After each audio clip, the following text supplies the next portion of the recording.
सरसों तो सारी ग्रो हो जाएगी, मगर उसमें जस्ट रोग लगना स्टार्ट हो जाता है। जो तेल की मात्रा होती है ना, अपने को जो फंगस से बचाती है, अपने को जो सर्दी से बचाती है, कोई आवश्यकता नहीं है किसान भाइयों। सबसे सस्ती, जिसको कहते हैं ना कम खर्चे वाली फसल, वो केवल सरसों ही है।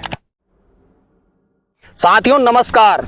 तो किसान भाइयों, आज बात करने वाले हैं सरसों की फसल की, क्योंकि अक्टूबर का महीना जैसे आता है सबसे ज्यादा किसान भाई दिमाग लगाता है भाई साहब सरसों की फसल में, कि यार सरसों की फसल हम लगाने वाले हैं, लेकिन लगाएं किस विधि से, आखिर ज्यादा उत्पादन हम कौन सी विधि से सरसों लगा करके ले सकते हैं। तो किसान भाइयों, सरसों 3 विधि से लगाई जाती है। तो आज के वीडियो में तीनों विधि की जानकारी आपको देने वाले हैं। आप सरसों किस विधि से लगा करके ज्यादा उत्पादन ले सकते हैं। साथ ही साथ किसान भाइयों, सरसों की फसल कोई ज्यादा खर्चे वाली नहीं है, लेकिन किसान भाई इसको ज्यादा खर्चे वाली बना देते हैं। इसमें काफी सारा बेसल डोज डाल देते हैं, काफी सारा खाद डाल देते हैं। इतना खर्चा करने की आवश्यकता नहीं है। आप कम खर्चे में शानदार उत्पादन ले सकते हैं। आप कैसे ले सकते हैं, उसी के बारे में जानकारी देने वाले हैं, और वो जानकारी आपको देने वाले हैं मेरे साथ में एक अनुभवी किसान भाई को आप देख सकते हैं, जो काफी बड़े स्तर पे सरसों की खेती करते हैं। आज मैं पहुंचा हुआ हूं नाडला बाबा कृषि फार्म पे, जो कि स्थित है कोटखावदा, जयपुर, राजस्थान में। और ये किसान भाई करीब 100 एकड़ में सरसों की खेती करते हैं हर साल। इस बार भी किसान भाई के खेत तैयार हो चुके हैं, आप खुद देख सकते हैं। और किसान भाई सरसों की खेती में काफी शानदार अनुभव रखते हैं। इनका पूरा अनुभव आपके साथ में शेयर करने वाले हैं। आप सरसों लगाते समय क्या सावधानी बरतें, कौन सी विधि से सरसों लगा करके आप ज्यादा उत्पादन ले सकते हैं, कंप्लीट जानकारी मिलेगी। वीडियो कंप्लीट देखें, वीडियो पसंद आए तो लाइक शेयर करें, और जिन किसान भाइयों ने अभी तक हमारे चैनल को सब्सक्राइब नहीं किया, चैनल को सब्सक्राइब कर लें। तो आइए किसान भाइयों, आज का वीडियो शुरू करते हैं। सर जी नमस्कार। नमस्कार, राम राम किसान भाइयों। एक बार छोटा सा परिचय बता दें आप। किसान भाइयों, मेरा नाम बनवारी जी नाडला है। मैं नाडला बाबा कृषि फार्म से बिलोंग करता हूं। मेरा गांव गढ़वासी है, तहसील कोटखावदा है, जिला जयपुर, राजस्थान का रहने वाला हूं। बिल्कुल सर। तो सर जी, आप काफी बड़े स्तर पर हर साल सरसों लगाते हैं। बिल्कुल। आपकी जानकारी मैं किसान भाई तक शेयर करना चाहूंगा, क्योंकि इतनी शानदार उत्पादन आप कैसे ले लेते हैं। कोई राज अगर आपने छुपा रखा हो तो थोड़ा बता दें आप।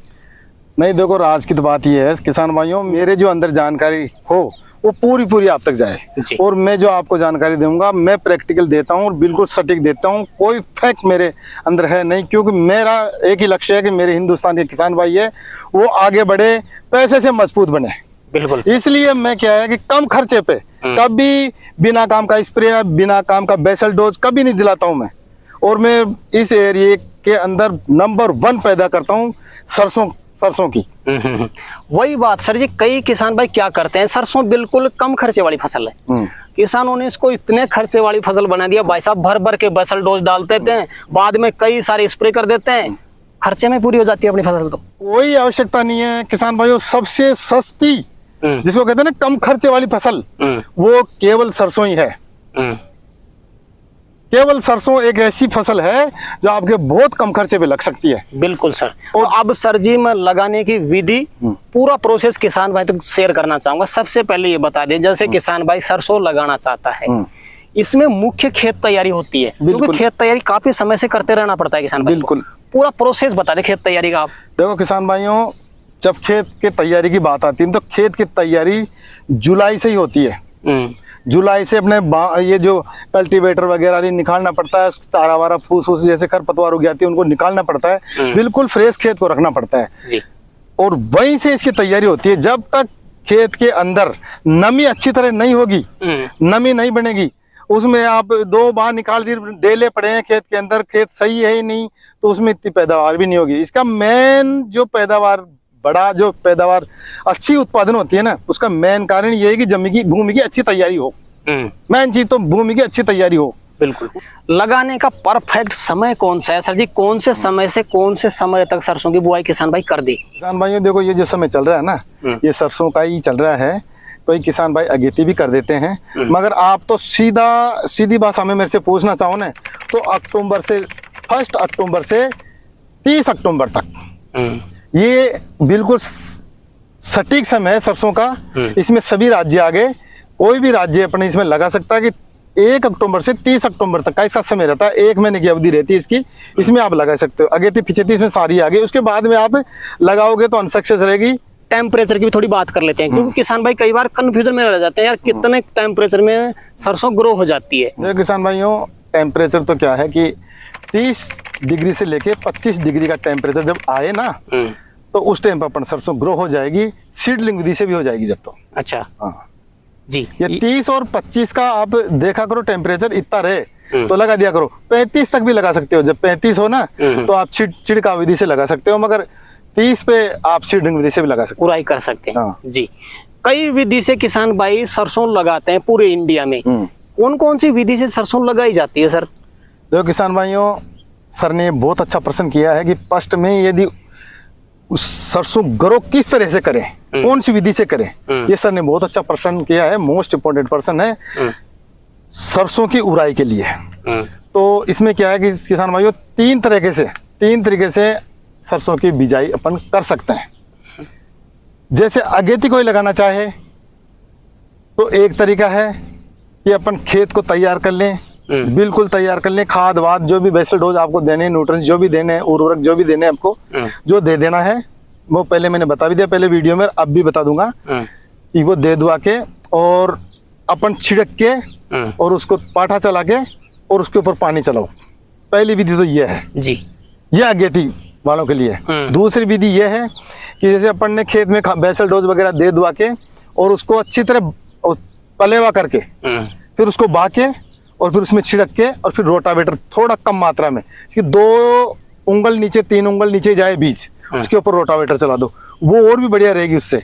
वो कारण बढ़िया रहेगी, उसका कारण ये है कि जो अपने पीछे बताया ना कि उसके फिर बाद में पानी चलाओ, सरसों तो सारी ग्रो हो जाएगी मगर उसमें जस्ट रोग लगना स्टार्ट हो जाता है। क्योंकि नमी के कारण क्या है कि जो कीटाणु होते हैं ना, फंगस वगैरह कीटाणु की ज्यादा लगती है। तीसरी विधि यह है कि जैसे अब 30 का टेम्परेचर आ गया, 25-30 के बीच में टेम्परेचर है, तो अपन सीडलिंग विधि से भी लगा सकते हैं। ये सबसे बेस्ट है। सीडलिंग विधि से आपको कोई खर्चा, नो खर्चा ही नहीं है कुछ, फिर बाद में आपको सिर्फ पानी पिलाना है और थोड़ा बेसल डोज देना, हम बता देंगे वो तो उस समय पे हम एक वीडियो और बनाएंगे आपके लिए उस टाइम पे। अभी तो आप उड़ाई की तैयारी करो, भाई बीज कैसे ग्रो हो अपना सही और कौन सी विधि से सही रहेगा। तो सबसे बेस्ट विधि क्या है?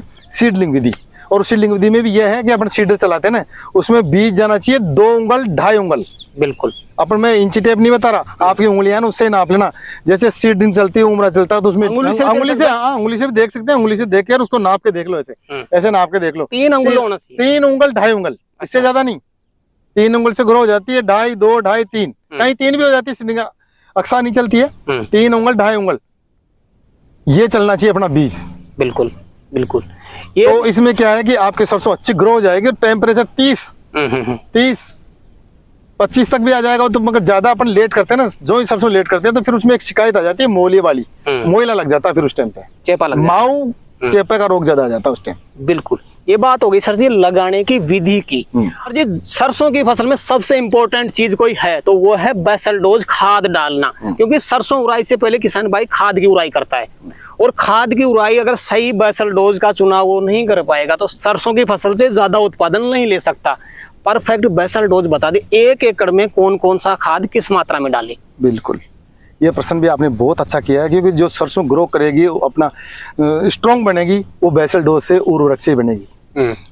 तो किसान भाइयों, इसमें कोई ज्यादा देसी खाद की तो जरूरी है नहीं इतनी। आपकी जो खेत की तैयारी वो पर्याप्त है, क्योंकि ये रासायनिक उर्वरक के द्वारा अच्छी पैदावार दे देती है ये फसल जी। इसीलिए हम इस फसल को बिल्कुल सस्ती फसल बताते हैं, क्योंकि भूमि के अंदर जो तत्व रहते हैं ना, उनसे ये खाद लेके कंप्लीट हो जाती है ये फसल।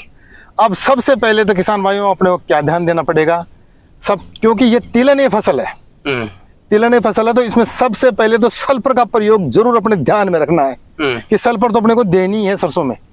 अब क्या है कि अब मैं बताता हूँ 2-3 प्रकार के जो उर्वरक आते हैं।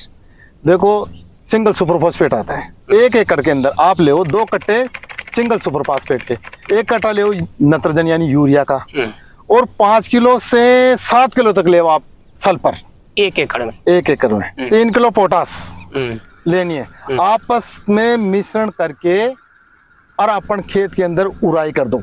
सीडरिंग विधि से उड़ाई करो, छिड़काव विधि से नहीं। क्यों नहीं, इसका कारण भी आप समझो। क्योंकि हम छिड़काव विधि से करते हैं ना, तो किसान भाइयों ये सब पूरी गैसें होती है।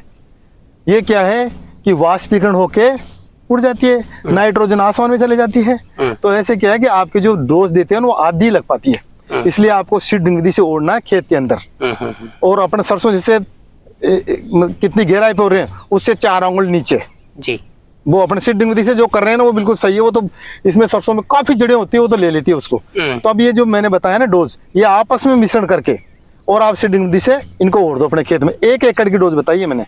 और 1 एकड़ में आप ये नहीं तो डीएपी भी ले सकते हो। डीएपी कितना ले सर? डीएपी भी ले सकते हो, एनपीके भी ले सकते हो। डीएपी ले सकते हो आप 75 किलो। 75 किलो 1 एकड़ में 75 किलो डीएपी ले सकते हो। उसमें सल्फर जरूर मिलाना है, क्योंकि देखो जो मैंने बताया सिंगल सुपर फॉस्फेट, उसमें सल्फर होता है पहले से ही। सिंगल सुपर फॉस्फेट होता है। इसमें जिसमें उसमें अपन ने 5 किलो 7 किलो मिलाई है ना, तो इसमें आप 10 किलो मिलाओ 1 एकड़ में। 10 किलो सल्फर तो होना ही चाहिए, क्योंकि डीएपी के अंदर सल्फर नहीं होती है, सुपर फॉस्फेट में होती है। तो पहले कमेंट्स भी आए थे सर इसमें तो सल्फर होती है, मगर जो तेल की मात्रा होती है ना, अपने को जो फंगस से बचाती है, अपने को जो सर्दी से बचाती है, वो सल्फर ही बचाती है, तेल की मात्रा बढ़ाती है तिलहनी फसल है। इसलिए मैं इसको ज्यादा फोकस दे रहा हूँ कि सल्फर का प्रयोग जरूर करें किसान भाइयों। फिर आपको आगे जाके न तो कोई बीमारी लगेगी, न तुम्हारे फंगस लगेगी, न कुछ भी नहीं लगेगा, और बिल्कुल तुम्हारी फसल बढ़िया मजबूत रहेगी। बिल्कुल सर, ये बात होगी सर जी बेसल डोज की। इसके बाद में कई किसान भाई ये भी पूछ लेते हैं, भाई साहब 1 एकड़ में बीज कितना डालें हम? किसान भाइयों जब 1 एकड़ की बात आती है ना, तो देखो आप छिड़काव विधि से करोगे। छिड़काव विधि मैंने 2 प्रकार की बताई है आपको। या तो पहले छिड़क के पानी चलाओ, या पहले उसको पलेवा करके खेत को कंप्लीट करके उर्वरक दे दुआ के, और फिर उसमें छिड़क के उस पर थोड़ा थोड़ा रोटावेटर या कल्टीवेटर कैसे भी वो बीज अपना 2 आंगल नीचे, 2 2.5 3 आंगल नीचे चले जाए। एक वो चीज। और बीज की जब बात है छिड़काव विधि में, छिड़काव विधि में आपको 1 एकड़ में 2 केजी बीज चाहिए। 2 केजी, क्योंकि उसमें ज्यादा बीज लगता है जी। दूसरी बात, सीडिंग विधि से करो तो आप 1.5 किलो 1 किलो 500 ग्राम बीज पर्याप्त रहता है, ज्यादा रहेगा कम नहीं रहेगा इसमें जी। तो ये बीज अपन ले सकते हैं जी।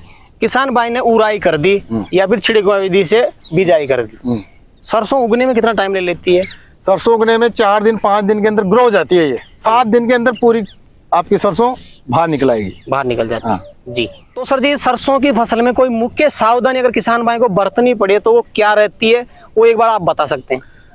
देखो किसान भाइयों, सावधानियां ही सावधानी होती है कि वो सावधानी हटी और दुर्घटना घटी जी। तो किसान भाइयों ये जो सावधानी की बात आती है, अभी तो आप इसको ग्रो करो, समय समय पे मैं आपके साथ में रहूंगा, समय समय पे मैं आपको जानकारी देता रहूंगा।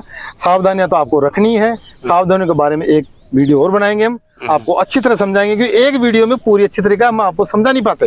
बिल्कुल। इसलिए क्या है कि ये जो अभी तक आप तो ग्रो करो, इसको ग्रो करने के बाद में उसको दवाएं वगैरह सब चीज कैसे करना क्या नहीं करना सारी चीज बताऊंगा। राम राम किसान भाइयों, जय जवान जय किसान जी। तो सर जी आज आपने किसान भाइयों के लिए समय निकाला और अपना अनुभव आपने किसान भाई तक शेयर किया, उसके लिए आपका बहुत बहुत धन्यवाद। धन्यवाद सर। तो किसान भाइयों जानकारी कैसी लगी हमें कमेंट करके जरूर बताएं। वीडियो पसंद आए तो वीडियो को लाइक करें, बाकी किसान भाइयों तक वीडियो को शेयर जरूर करें। और किसान भाइयों आपको अगर सटीक जानकारी चाहिए तो चैनल को सब्सक्राइब कर सकते हैं, क्योंकि मैं उन्हीं किसान भाइयों का वीडियो बनाता हूं जो जागरूक किसान भाई होते हैं, जो पूरी नॉलेज रखते हैं और सटीक जानकारी रखते हैं। वही जानकारी आपके साथ में शेयर करता हूं। तो सटीक जानकारी चाहिए तो भाई साहब चैनल को सब्सक्राइब जरूर से कर लेना, क्योंकि इस चैनल पर आपको लगातार शानदार जानकारी मिलती रहेगी। तो किसान भाइयों आज के लिए इतना ही, मिलते हैं नई वीडियो में, तब तक के लिए जय जवान जय किसान।